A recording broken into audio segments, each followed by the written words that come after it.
ప్రీతమ శ్రీకాకుళ పీఠం YouTube channel వీక్షితులందరికీ మున్ముందుగా Christmas వేడుకలు ఈ యొక్క సంక్లిష్ట పరిస్థితులలో గాఢంధకారముకున్న చీకటలలో వెలుగును చూడాలని వెలుగును కాంక్షించాలని ఆశిస్తున్నటువంటి మీకు అందరికీ కూడా క్రీస్తు జనన శుభాకాంక్షలు తెలియచేస్తూ ఉన్నాను. దేవుడు ప్రపంచమున మన దేశమున మానవ జీవితాలలో మన హృదయాలలో అలుముకున్నటువంటి అనేకమైన చీకటులను గాఢంధకారపు పరిస్థితులను తొలగించి వెలుగుతో నింపాలని ఆశిస్తూ దేవాది దేవుడు మనందరినీ దీవించి ఒక నూతన ఆనందకరమైన ప్రపంచాన్ని సృష్టించగలడని ఆశిస్తూ మనందరినీ దేవుడు దీవించాలని కోరుకుంటూ ఈ యొక్క సత్యోపదేశ తరగతులకు ఆహ్వానిస్తూ ఉన్నాను. ప్రియ బాలబాలికలారా, ప్రీతమ సహోదరి సహోదరులారా, గత వారం సత్యోపదేశ తరగతులలో మనం ప్రధానముగా దివ్య సంస్కారముల విభజన, దానిలో ప్రధానమైనటువంటి ప్రవేశిత సంస్కారములో మొదటిదైనటువంటి జ్ఞానస్నానము గురించి మాట్లాడుకున్నాము. ఈ రోజున ప్రత్యేక విధముగా ప్రవేశిత సంస్కారాలలో రెండవదైనటువంటి భద్రమైన అభ్యంగనము అన్నటువంటి సంస్కారం గురించి, దేవదరి అనుమానం గురించి మాట్లాడుకుందాము.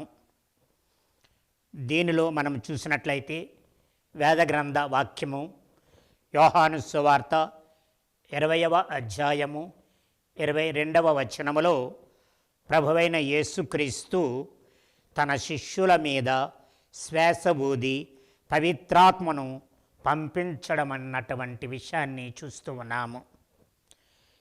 పవిత్రాత్మ అనుగ్రహము ప్రత్యేక విధముగా జ్ఞానస్నానం పొందినటువంటి క్రైస్తవులతో నిర్మితమైనటువంటి శ్రీ సభను చైతన్యపరచటానికి, బలపరచటానికి మరియు సజీవము చేయటానికి మనకు అవసరమై ఉన్నది. అందుకనే ఈ యొక్క పవిత్రాత్మ అనుగ్రహ సాంఖ్యమును గురించి ఈరోజు ముచ్చటించుకుంటూ ఉన్నాము. ముందుగా పిల్లలు, మీకందరికీ ఒక చిన్న కథ చెప్తాను. ఓసారి ఒక విచారణలో బద్ధమైన అభ్యంగముల సాంఖ్యముల స్వీకరణ జరుగుతూ ఉన్నది. పీఠాధిపతులు ఆ సాంఖ్యాన్ని నిర్వహిస్తూ ఉన్నారు. భద్రమైన అభ్యంగము స్వీకరించే వారి వరుసలో పీఠాధిపతులకు పరిచయమైన ముందు చూసినటువంటి ఒక అబ్బాయి కనిపించాడు. ఆయనకెళ్ళి చూస్తూ ఈ అబ్బాయిని ఎక్కడో చూశానే అనుకుంటూ ఆ అబ్బాయి దగ్గరికి రాగానే ఆ అబ్బాయికి ఏమీ ఆలోచించకుండానే భద్రమైన అభ్యంగ సాంఖ్యాన్ని నిర్వహించారు. తరువాత అనేక రోజుల తర్వాత, కొంతకాలమైన తరువాత మరలా ఆ విచారణలో మరోమారు భద్రమైన అభ్యంగములు ఏర్పాటు చేయడం జరిగింది. పీఠాధిపతి ఆ యొక్క పూజలో భద్రమైన అభ్యంగములను ఇస్తూ ఉన్నారు. ఆ సమయంలో కూడా మరలా ముందు చూసినటువంటి ఆ అబ్బాయి మరలా కనిపించాడు. అబ్బాయి చూసేసరికి మరలా గుర్తొచ్చింది, ఈ అబ్బాయికి గతసారి భద్రమైన అభ్యంగములు ఇచ్చానే, మరలా ఎందుకు నిలబడ్డాడు అని పీఠాధిపతులు ఆలోచిస్తున్నారు. ఆ అబ్బాయి దగ్గరికి వచ్చాడు. పీఠాధిపతుల ముందు మోకరిల్లాడు. పీఠాధిపతులు అన్నారు, అబ్బాయి, ముందు ఒకసారి నీవు ఈ యొక్క భద్రమైన అభ్యంగ సాంఖ్యాన్ని స్వీకరించావు కదా అన్నారు. ఆ అబ్బాయి తడుముకోకుండా అవునండి తీసుకున్నానండి అన్నాడు. మరైతే ఇప్పుడెందుకు మరలా వచ్చావు అని అడిగారు. తమాయిస్తూ ఆ అబ్బాయి ఎదురుగా ఉన్నటువంటి ప్రక్కనే ఉన్నటువంటి ఆ విచారణ చిన్నస్వాముల వారి ప్రక్కకి విరేలెత్తి చూపిస్తూ ఎలా అన్నాడు, తండ్రి గారా, మీరు భద్రమైన అభ్యంగములో తైలముతో నా నొసటి మీద మీరు అభ్యంగనము చేసిన తరువాత అదిగో ఆ స్వాముల వారే దూతతో తుడిచేస్తున్నాడు అని ఆ అబ్బాయి సమాధానమిచ్చాడట. పీఠాధిపతులు కొంచెం నవ్వుకొని ఆ అబ్బాయికి చెప్పి ఆ అబ్బాయి విచారణకర్తలకు అప్పగించారు. భద్రమైన అభ్యంగము అన్నది ఏ విధముగా శ్రీసభలో చోటు చేసుకున్నదో ఒకంత మనము ఆలోచన చేద్దాము. యేసుక్రీస్తు మరణ పునరుత్థానములకు ముందు తన శిష్యులకు పవిత్రాత్మను పంపుతానని చేసిన వాగ్దానము ప్రకారము పెంతుకోస్తు దినమున పరిశుద్ధ మరియమ్మ గారి సాన్నిధ్యములో ప్రార్థనకై సమావేశమైన శిష్యులపై అగ్ని నాలుక రూపములో కుమ్మరించడము జరిగింది. దీనిని మనము చూస్తూ ఉన్నాము అపోస్తల చర్యల గ్రంథములో. తరువాత 3వ శతాబ్దములో రామాపురి హిపోలతుస్ వ్రాసినటువంటి అపోస్తుల పరంపర బోధనా గ్రంథం ప్రకారము జ్ఞానస్నానం పొందిన వారిని శ్రీసభలో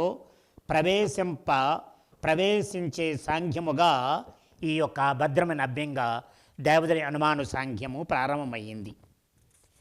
ఆనాడు జ్ఞానస్నానము వ్యక్తిగతముగాను మరియు గుప్తముగాను కొంచెం దూర ప్రాంతాలలో జరిగేవి.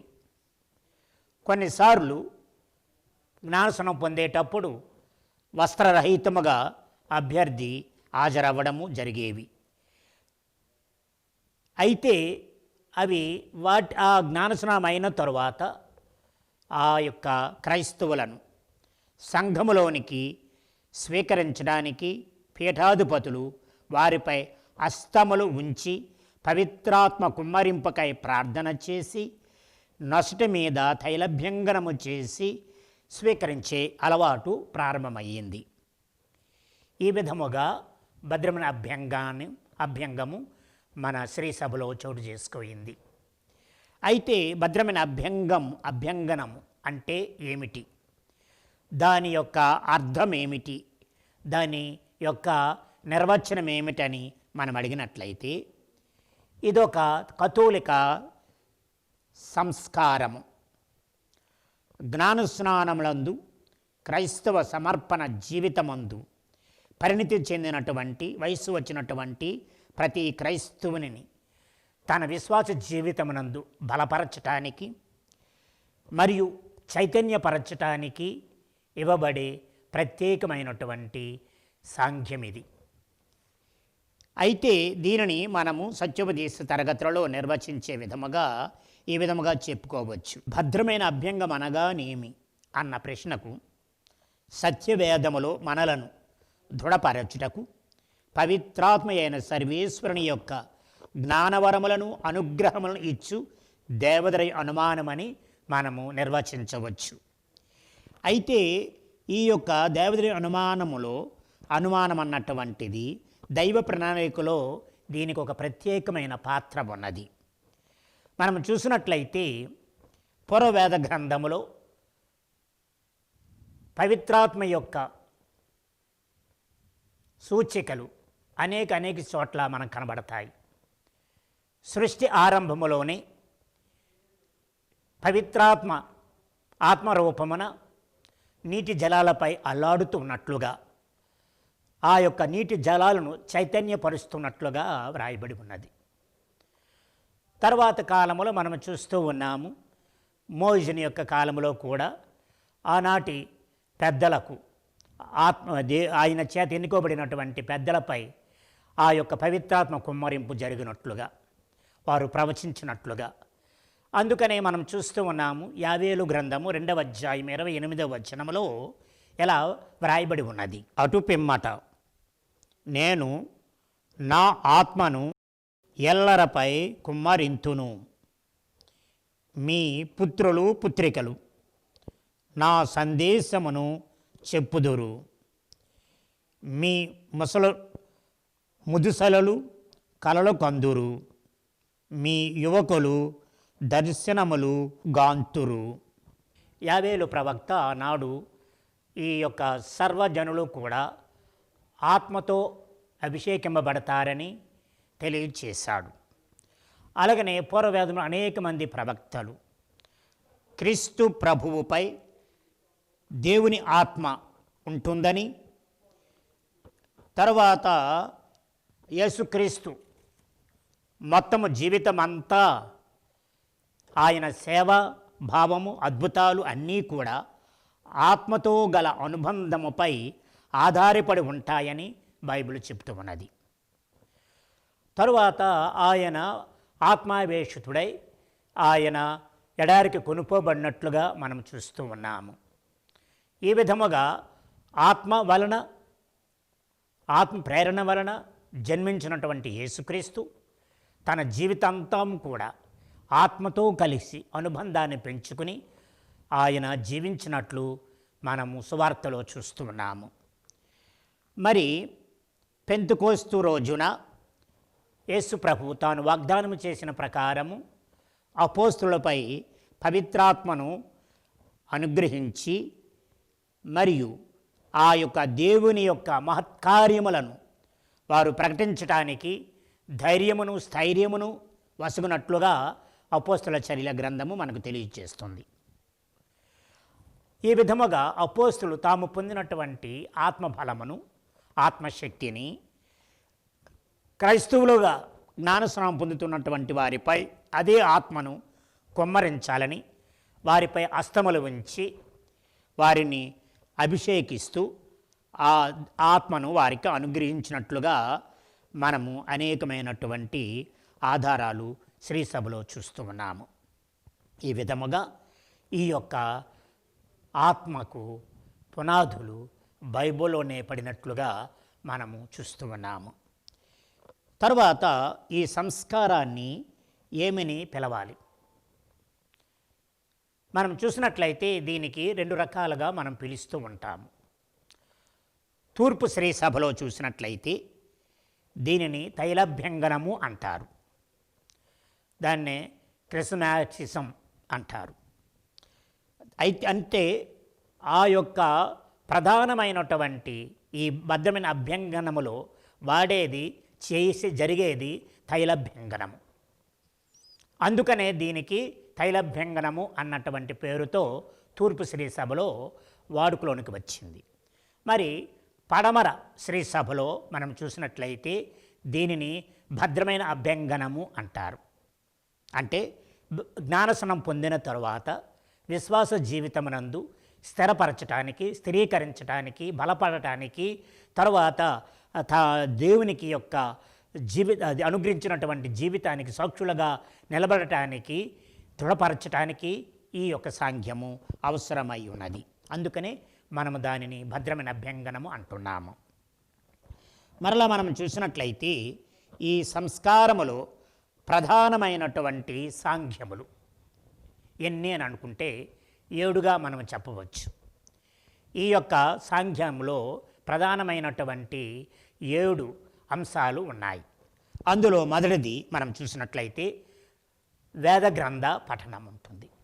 అంటే మనం పూజలో కానీ ముందుగా బైబిలు, తర్వాత బైబిల్ పఠనాలు అయిన తర్వాత పీఠాధిపతుల ముందుట ఏం చేస్తాము, అభ్యర్థులను వారు పేర్లతో పిలిచి ప్రవేశించడం జరుగుతుంది.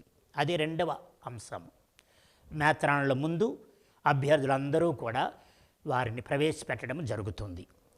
3వది పీఠాధిపతులు అక్కడ సమావేశమైనటువంటి ప్రవేశింపబడినటువంటి ఆ యొక్క అభ్యర్థులకు హితబోధ చేస్తారు, ప్రసంగిస్తారు, ప్రబోధన చేస్తారు.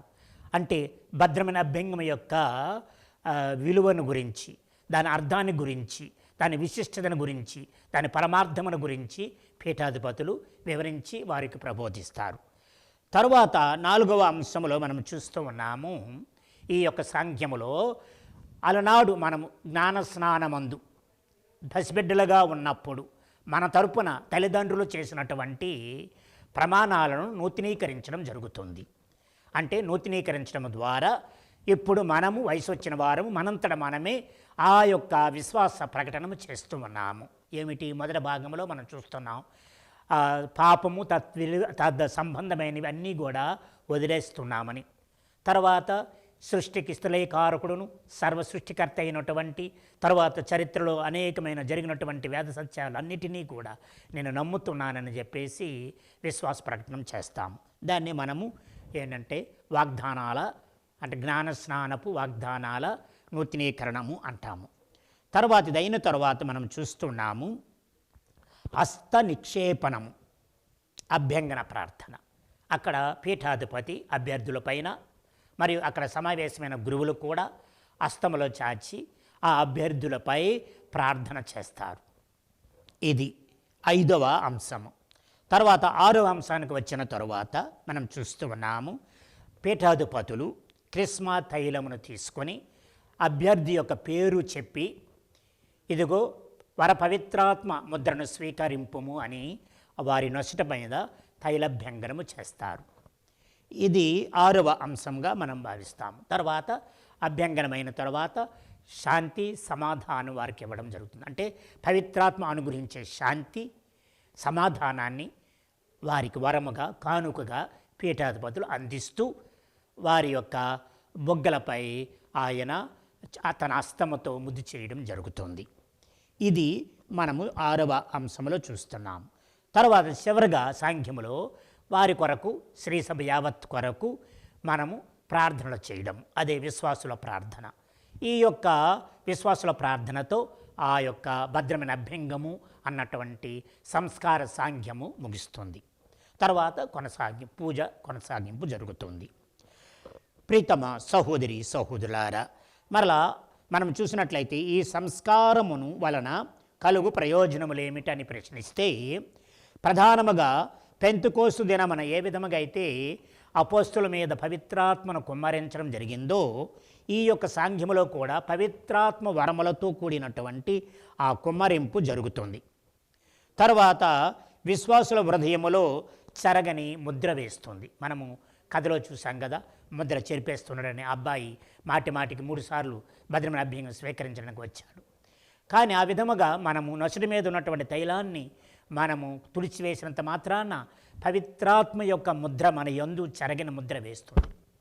అంటే మనల్ని క్రీస్తుకు సాక్షులుగా నిలబెడుతుంది, క్రైస్తవులుగా మనల్ని బలవంతులను చేస్తుంది, స్థైర్యాన్ని ఇస్తుంది.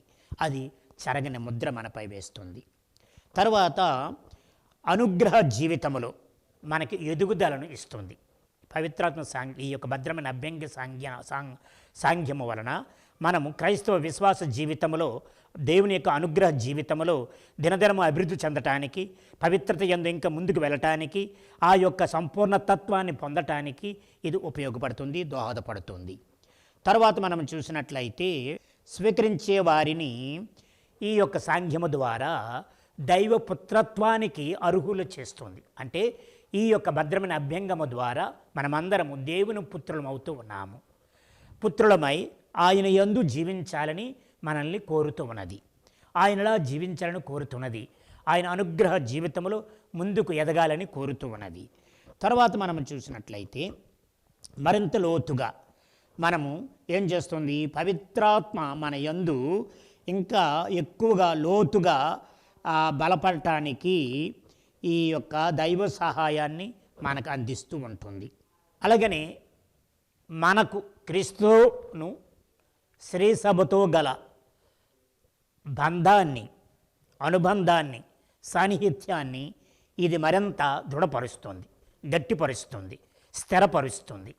అంటే కదలనటువంటి పునాదులుగా మనల్ని పెడుతుంది. కాబట్టి క్రీస్తుతో ఉన్నటువంటి బంధములు మనం దృఢపడతాము.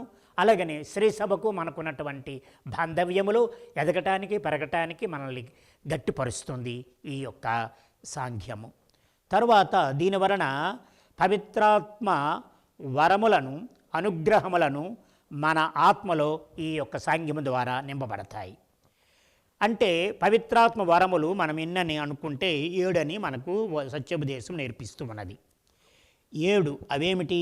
జ్ఞానము, బుద్ధి, విమర్శ, దృఢము, తెలివి, భక్తి, దైవభయము అన్నటువంటి ఈ 7 వరములను ఈ యొక్క సాంఖ్యము ద్వారా ప్రతి క్రైస్తవుడు పొందుతూ ఉన్నాడు. అదే విధముగా మనము పవిత్రాత్మ యొక్క అనుగ్రహములు కూడా పొందుతూ ఉన్నాము. అవన్నీ 12. అవేమిటంటే సోదర ప్రేమ, జ్ఞాన సంతోషము, సమాధానము, ఓర్పు, దయ, మేలెరిగినతనము, తాలిమి, శాంతము, విశ్వాసము, మర్యాద, నిగ్రహము, విరక్తత్వము. ఈ 12 కూడా మనము అనుగ్రహములుగా పొందుతూ ఉన్నాము. జ్ఞానస్నానము ఈ యొక్క భద్రమైన అభ్యంగమును స్వీకరించ యోగ్యులు ఎవరు తీసుకోవచ్చు అంటే మొట్టమొదటిగా జ్ఞానస్నానం పొందిన వారై ఉండాలి. ముఖ్యంగా కథోలికులైనటువంటి వారు కథోలిక దేవాలయంలో జ్ఞానస్నానం పొందిన వారై ఉండాలి.